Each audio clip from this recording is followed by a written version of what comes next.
Hi everyone, welcome to Tom's Man Shed. Okay, now this review is going to be on this.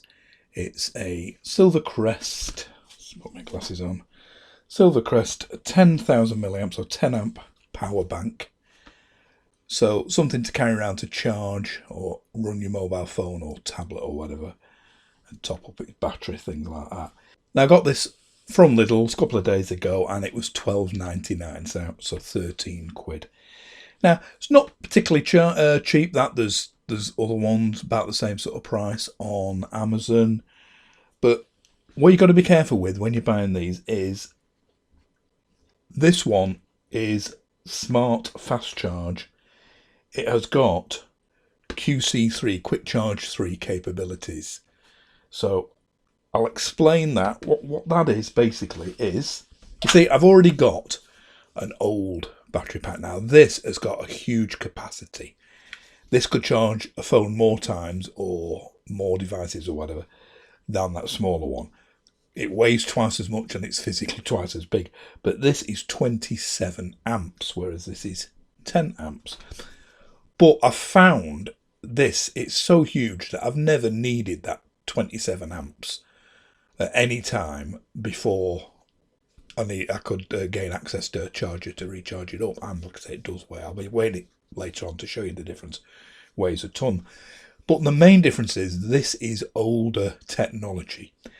It's just got two USB, normal USB-A output ports, and they are just old technology USB 2.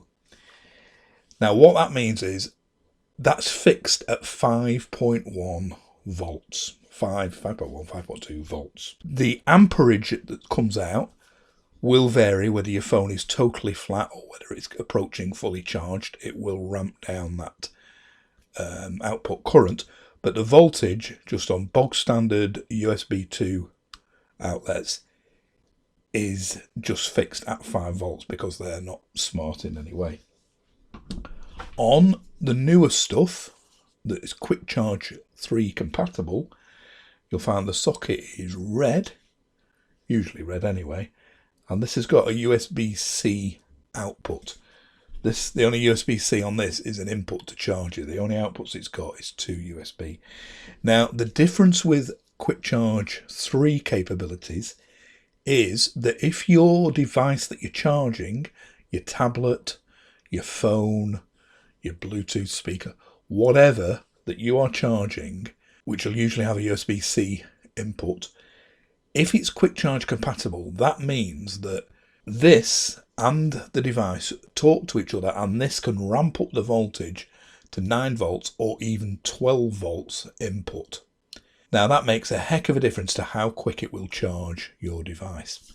For instance, on the old one, the output is 5 volts at 2.4 amps maximum. So 5 volts times 2.4 is 12 watts. So the maximum this can charge your device at is 12 watts. Now on a quick charge 3 compatible phone, if my phone was, which it isn't, it's an older technology, again I'll explain that in a bit. If my phone was a new type phone capable of taking that, this can output via either the USB-C socket or the quick charge 3 USB-A socket. It can output 5 volts at 3 amps, so that's 15 watts. 9 volts at 2 amps, so that's 18 watts. Or 12 volts at 1.5 amps, which again is 18 watts. So that's its maximum output power, 18 watts. And it can do that through either the red quick charge 3 USB-A size or the USB-C. So it can output 50% more current than this one, so it can charge your phone or your device 50% quicker, but only if you have got a device that can take advantage of them capabilities. Like I say, my phone here, it's fine, it works fine for what I need it for, but it is, compared to modern technology, It's only 5 or 6 years old, but that's classed as an antique now in a phone, and it hasn't got quick charge capability. So the most that you can put into this is 5.1 volts. I will show you that very, very shortly. But even though I can't take advantage of its capability charging my phone, I can take advantage of its capability of charging itself quicker. Now, I've got a great desktop power supply, which I've done and I'll be doing very, very shortly another review about. I'll stick a card up here when it's ready, and check that out. It's a fantastic desktop power supply, but that is fully capable of all the modern stuff, and because this is as well, that can charge this a lot quicker than it can charge this. So like I say, even though I won't be able to charge my phone from this any quicker, I can charge this up when this needs charging from my desktop power supply a lot quicker than I can charge that. So like I say, I'll be going into all these and showing you all the speeds and the voltages and the amperage that each one is negotiating. So let's get into the demo now. So before I show you this actually charging a phone, I will show you what I've just mentioned. I will show you this being charged by that desktop power supply compared to this, and you can see the difference between old and new. So let's have a look at that now. Okay, so to show you the difference between sort of new quick charge technology and old bog standard charge technology, I'll just show you the difference between the new pack I've just bought, the new Silvercrest power bank I've just bought, and this older one. Now this is an older power bank. It's got a huge capacity. It's 27 amps, 26,800 milliamp, so 27 amp capacity. It's got 3 different inputs: USB-C, Lightning and micro USB, just 2 outputs which are just normal USB 2 sockets, which means that they can only ever output 5.1 volts and vary the amperage. So I'll show you what I mean, and also when you're charging it, when you're putting into it, it can only take 5.1 volts. It won't negotiate a higher voltage input that a more modern battery pack will. So like I say, I'll show you that now. So we've got, first of all, I'll plug it in this. Have a look at my other review on this fantastic bit of kit, this Pine 64 desktop power supply charger.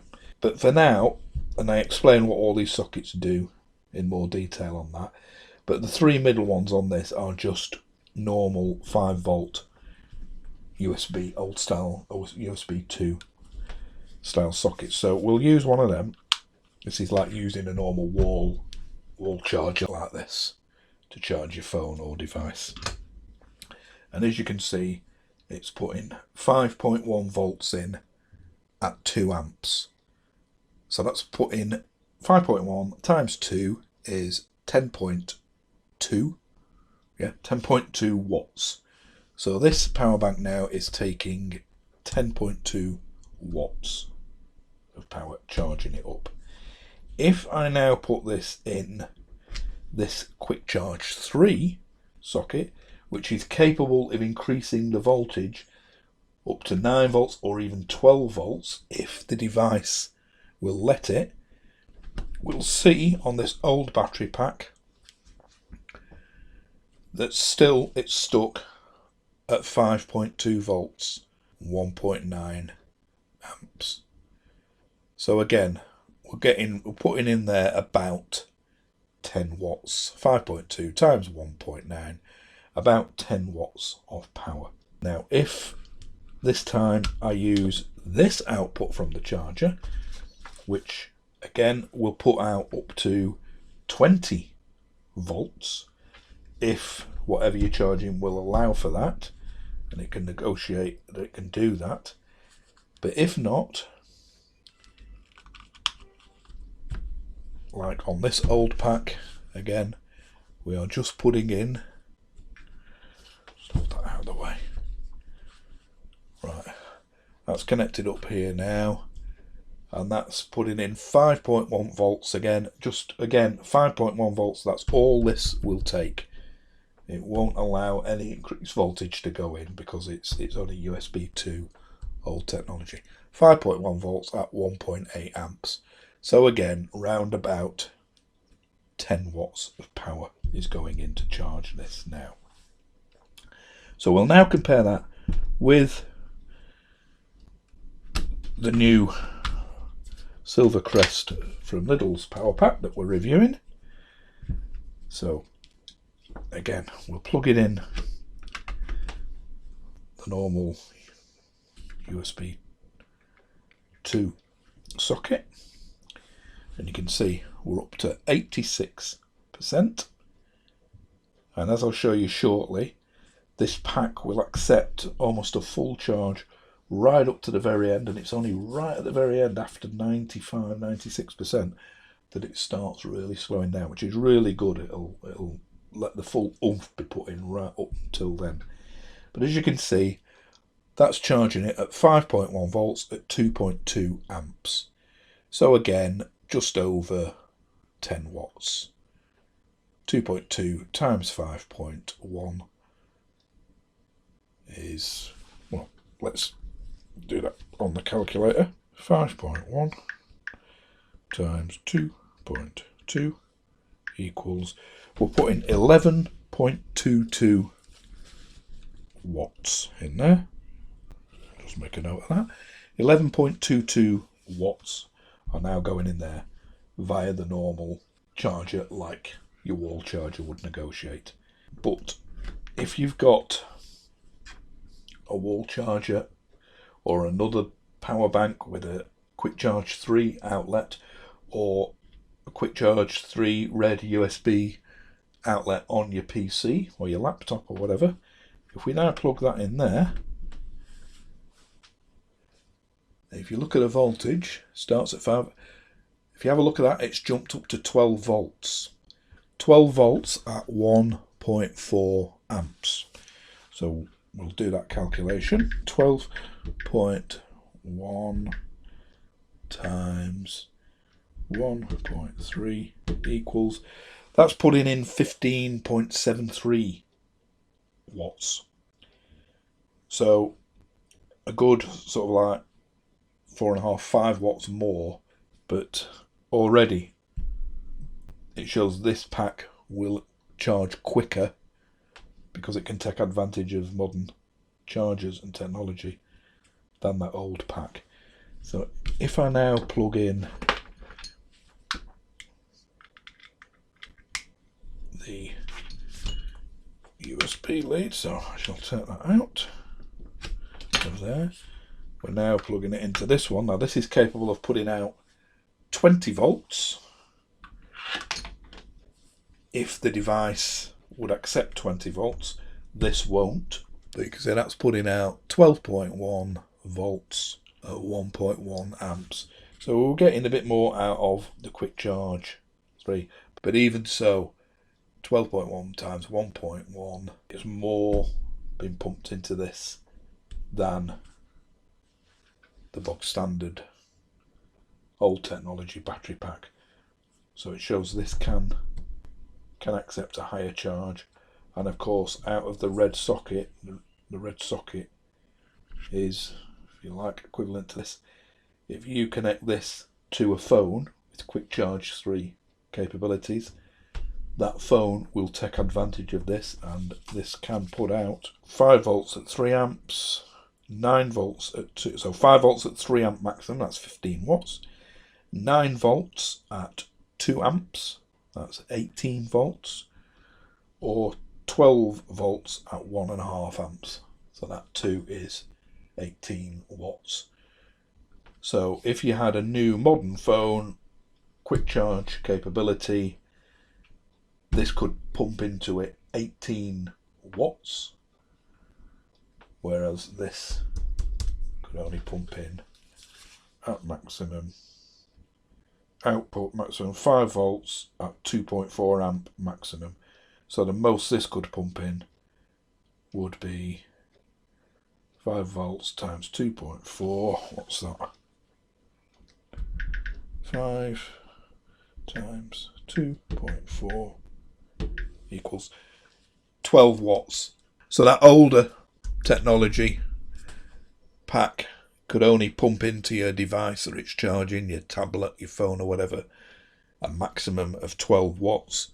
Whereas this one could, if your phone was QC3 compatible or your tablet, it could put in 18 watts maximum. So you can charge it 50% quicker than an old battery pack.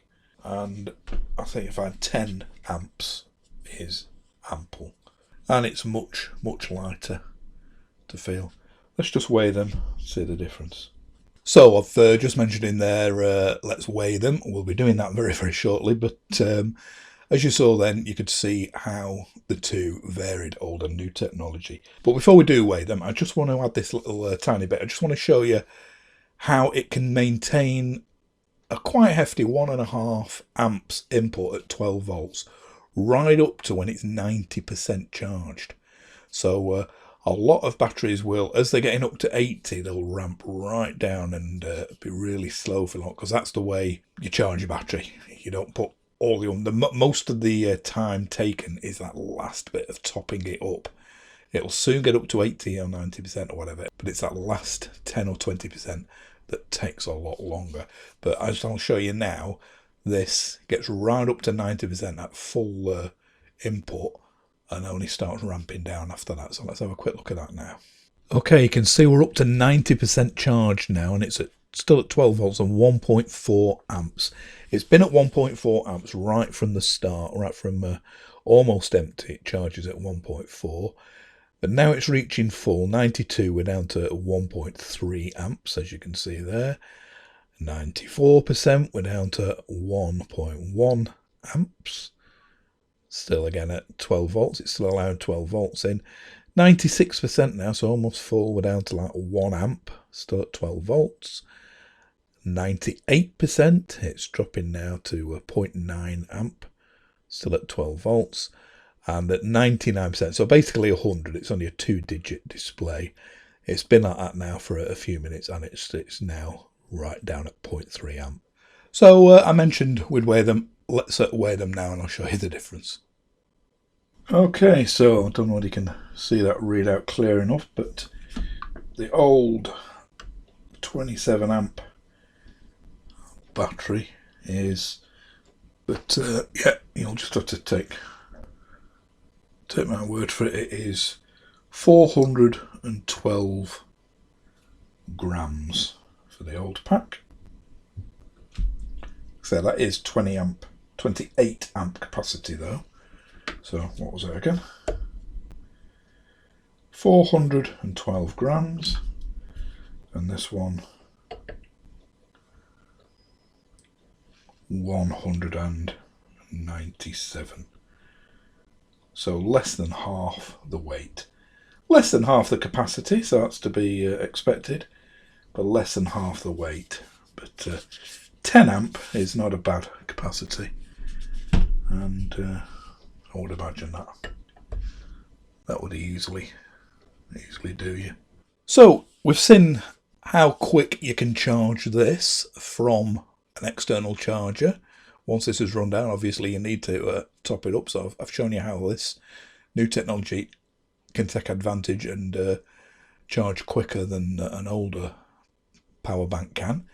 So let's now see how quick this can charge a device like a phone compared to the old technology power bank. I'll show it first of all charging my phone, which like I say is a Huawei P2, and then I'll show it charging my daughter's phone, which is 2-year-old Samsung S10 I think it is.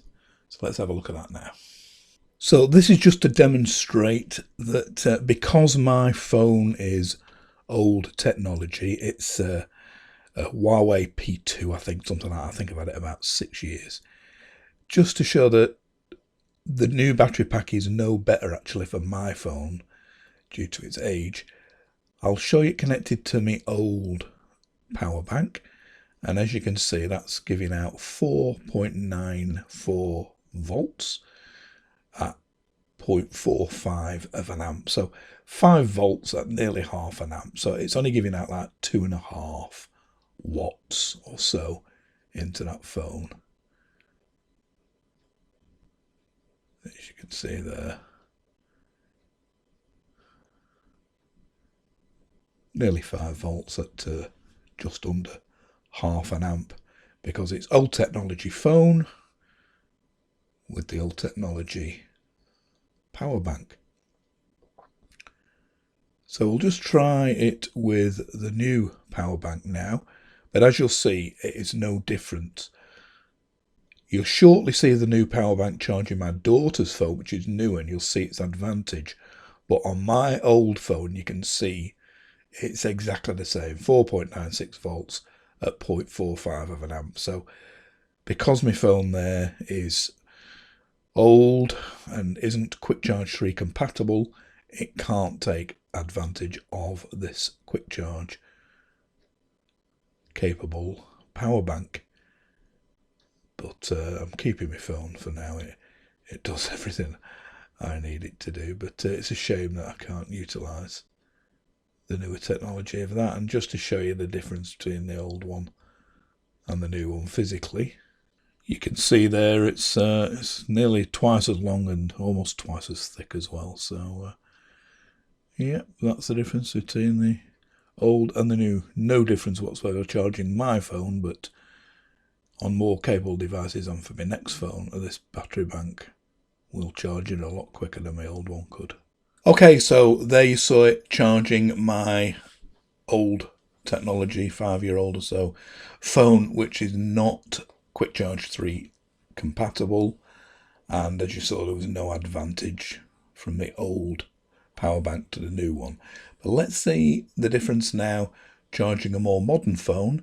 Like my daughter's, it's a 2-year-old Samsung S10, and you'll see that can take advantage of Quick Charge 3, and you can see how much quicker it'll be using this new power bank compared to the old one. Let's have a look at that now. Right, this time we'll try it with my daughter's phone. Now this is a Galaxy S10, and they came out in 2019, so the phone's only like 2 years old, so later technology than mine, and it will have the smart charge capability of accepting a bigger load. So if we plug this in here now, so if we have a look at this one, you can see it is charging now at 8.72 volts.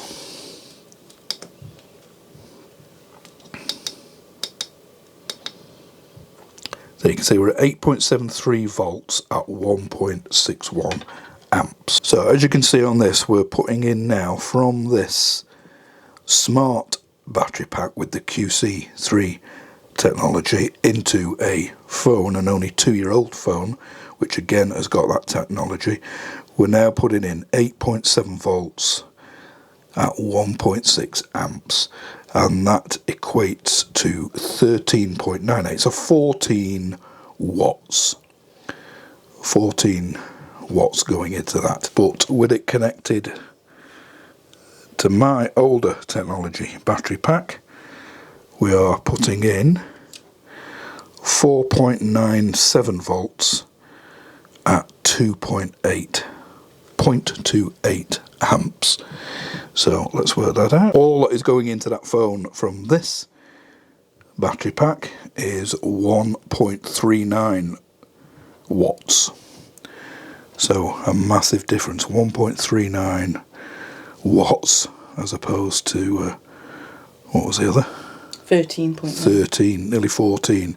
So just to prove it, I'll just do it again live. So I'll just unplug this from here, if you remember them readings, and plug it straight into the new one.